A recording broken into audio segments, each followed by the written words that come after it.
બુદ્ધના નામે, બાબા સાહેબના નામે જો આપણી વાણીથી, આપણા વર્તનથી, આપણા વ્યવહારથી કોઈને ઘૃણા જાગે છે બુદ્ધ માટે, બાબા સાહેબ માટે, એ જ તો આપણે મનુવાદનું અસ્તિત્વ ટકાવી આપણે જ પકડી રાખ્યું છે ને.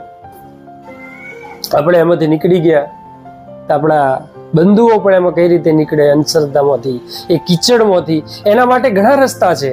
ધારો કે હું કોઈ એક વ્યક્તિ, તમે જ છો, તમને હું કહું કે ભાઈ તરસ લાગી, પાણી આપ.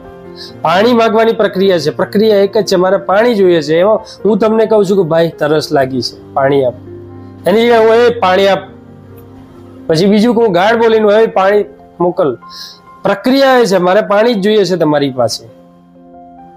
ત્રણ અલગ અલગ રીતે તમને શું ફિલિંગ આવે, કે તમારી અંદર કેવી લાગણી જાગે છે મારા એ વર્તન, વ્યવહાર ને મારા એ શબ્દોથી.